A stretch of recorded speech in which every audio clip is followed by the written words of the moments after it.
नमस्कार दोस्तों। आज मैं आपको एक सच्चा अनुभव बता रहा हूँ जो मेरे पिताजी का है और आज से करीब नहीं तो लगभग 20 22 25 साल पुराना लगभग अनुभव है और ये यक्षिणी का अनुभव है। तो मित्रों, ये अनुभव कुछ इस तरीके से है कि एक घटना घटी थी आज से करीब नहीं तो 25 साल पहले लगभग, किसी साधक के साथ में कि उसने इन्हीं कारणों से तंत्र मंत्र में पढ़ के यक्षिणी साधना की थी और उसके उससे वो साधना गलत बैठ गई। उसने प्रेम का या पत्नी रूप में वो साधना सिद्ध कर बैठा और जिसके परिणाम घातक हुए। एक बात विशेष मित्रों याद रखना, इस बात को विशेष करके अपने जीवन में, इस तंत्र मंत्र में किसी भी स्त्री शक्ति को कभी भी पत्नी या फिर प्रेम का रूप में कभी सिद्ध मत करना। यदि प्रेम का रूप में सिद्ध करना है तो केवल अप्सरा साधना कर सकते हो, जो हमें कुदरत की तरफ से ये हमको एक उपहार मिला है। जनमानस को, मनुष्य जाति को, ये केवल अगर प्रेम का रूप में हम केवल सिद्ध कर सकते हैं तो केवल एक अप्सरा शक्ति को ही सिद्ध कर सकते हैं। और योगनी वगैरह, यक्षिणी वगैरह या फिर भूतनी वगैरह करने को तो कर सकते हैं, कोई ऐसी दिक्कत नहीं है, लेकिन उनमें दिक्कत आती है, उनमें बंधन है इस चीज़ का। वो चीज़ अपना, क्योंकि वो जिस तरीके की शक्ति हैं उनमें ये बंधन है, क्योंकि अप्सरा का जो प्रेम का रूप में जो केवल इंसान को वरदान मिला, वो मनुष्य को जो मिला है वो केवल अप्सरा के लिए मिला है मनुष्य को। और उसमें भी साफ साफ संकल्प लेके कि हम, क्योंकि इतना अधिकार केवल अप्सरा को ही दिया गया और मनुष्य को ही दिया गया है कि प्रेम का रूप में हम केवल अप्सरा शक्ति को ही साध सकते हैं और यक्षिणी वगैरह को हम नहीं साध सकते हैं। इतना शायद अभी तक देखने में नहीं आया जितना मेरे पास में अपना अनुभव है। तो मित्रों, ये मेरे पिताजी का अनुभव है और मेरी घटना, मेरी आंखों के सामने की घटना है ये, क्योंकि मैंने उस चीज़ को देखा है कि 25 साल पुरानी, 20 से लेकर 25 साल पुरानी लगभग बात है, एक अंदाज़ा ठीक से याद नहीं है। और उस घटना पे एक पिक्चर भी बन चुकी है, मोहिनी, जो आपने शायद कम ही लोगों को जानकारी होगी, और जो तंत्र मंत्र के क्षेत्र में करते हैं वो शायद इस चीज़ का जानकारी होंगे कि उस शक्ति ने, उसका लेख मेरे पास में आज भी लिखा हुआ है। नूतन कहानी वगैरह या फिर मनोर कहानियाँ में उसका लेख आया था उस समय का, वो हमारे घर में आज भी रखा हुआ है, क्योंकि मेरे पिताजी ने उस पुस्तक में से वो लेख निकाल लिया था और वो आज भी मेरे घर में लिखा हुआ रखा है। तो उसी साधना को देख के मेरे पिताजी को कुछ इस तरह की बातें सूझी कि यक्षिणी साधना करते हैं, और पत्नी रूप में उन्होंने की थी।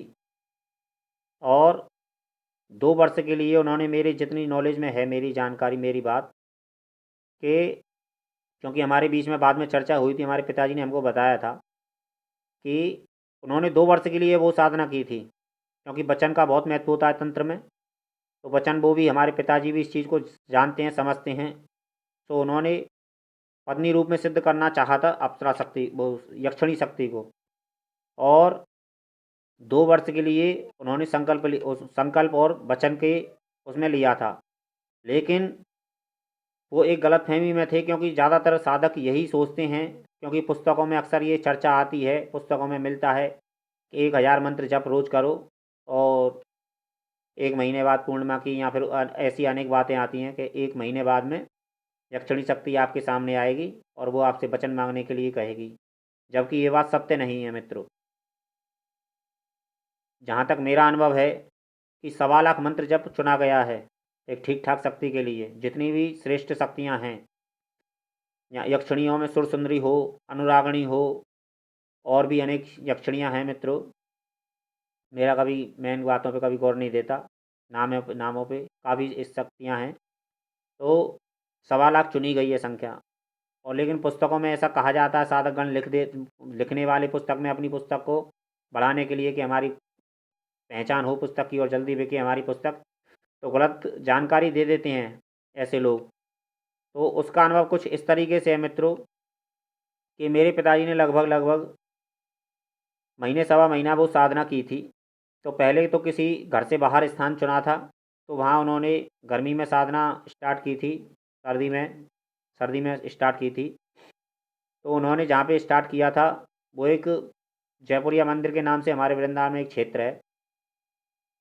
तो वहाँ उन्होंने साधना की थी, लेकिन वहाँ उन्हें क्योंकि पुराना बना हुआ है तो वहाँ उन्होंने कमरा लेके साधना की थी। तो उन्होंने वहाँ साधना की तो 2 4 5 दिन साधना की वहाँ, तो वहाँ उन्होंने उनको मच्छरों ने परेशान किया, तो उन्होंने अपना स्थान बदल दिया। वो अपने घर पे आ गए और घर पे साधना करने लगे, और उन्होंने करीब करीब नहीं तो महीने सवा महीने लगभग साधना की। तो वो हार गए उस साधना से, क्योंकि उनकी नज़र में वो महीने भर में ही साधना सिद्ध होनी चाहिए थी, लेकिन उनको ये बात समझ में आ गई कि ये साधना इतनी जल्दी सिद्ध नहीं होगी। और उन्होंने अपना अंदाज़ा जो लगाया था कि यह साधना कम से कम साल भर ले जाएगी सिद्ध होने में, और उनका ये टारगेट सही था। क्योंकि पहली कोई भी साधना, कोई भी उच्च कोटि की शक्ति, या फिर यक्षणी कह लो, या फिर भारी भरकम योगनी शक्ति कह लो, या फिर अप्सरा शक्ति कह लो, पहली बार में कम से कम हमको 1 वर्ष लग ही जाता है। नए साधक को 1 वर्ष लग जाता है पहली शक्ति को साधने में। बाद में वो जल्दी कर सकता है, क्योंकि कुछ भेद समझने होती हैं साधना क्षेत्र के, तंत्र जगत के। तो उसका कुछ एहसास कुछ इस कदर हुआ था परिवार में, हमारे पूरे परिवार में, कि हम 4 भाई हैं। तो महीने सवा महीने करने के बाद में उन्होंने, पिताजी ने यही रिजल्ट निकाला कि ये साधना लंबे समय तक करनी होगी, और वो उसके लिए तैयार नहीं थे। तो उन्होंने वो साधना बंद कर दी। वो एक गलती कर गए थे कि उन्होंने साधना को बंद करने का सोच लिया था, लेकिन घर में यंत्र और माला वगैरह रह गए। यंत्र का बहुत महत्व होता है मित्रों, तंत्र जगत में प्राण प्रतिष्ठित यंत्र तुम किसी का भी नहीं रख सकते हो।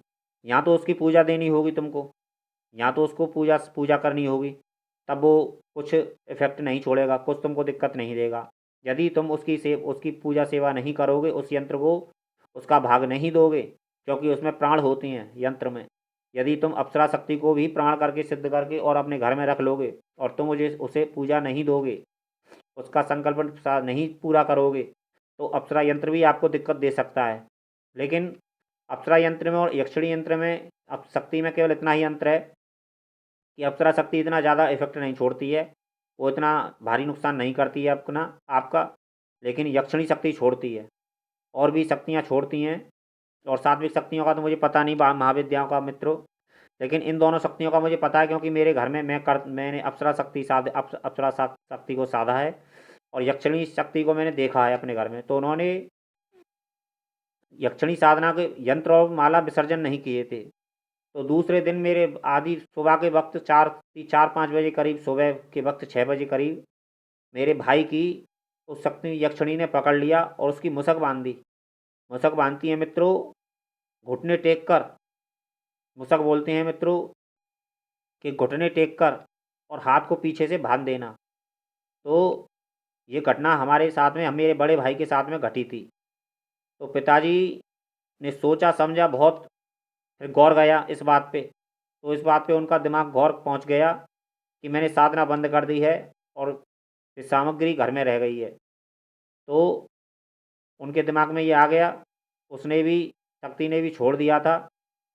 तो कोई बात नहीं, इसीलिए उस सामग्री को मेरे पिताजी फिर बाद में विसर्जित कर आए, और फिर बाद में कोई इफेक्ट नहीं हुआ।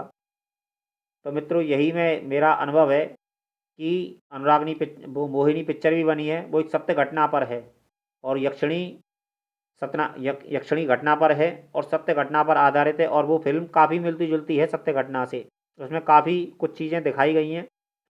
इसके लिए साधक को समझना चाहिए कि यक्षिणी साधना और योगिनी साधना वगैरह एक खतरनाक साधना है, या फिर किसी भी साधना जगत को, तंत्र जगत को, ऐसी किसी भी शक्ति को मात्र रूप में तो हम साध सकते हैं, लेकिन पत्नी रूप में या फिर प्रेम का रूप में हम हर शक्ति को नहीं साध सकते हैं मित्रों। तो मैं यही कहूँगा, फिर आगे कुछ अगले वीडियो में जानकारी दूंगा। तो यही अनुभव था मित्रों कि ऐसी शक्तियों को नहीं छेड़ा जाना चाहिए, और छेड़ें तो खूब सोच समझ कर छेड़ें मित्रों, क्योंकि साधना करना तो कोई बुरी बात नहीं है मित्रों, लेकिन सोच समझ कर साधना करनी चाहिए व्यक्ति को।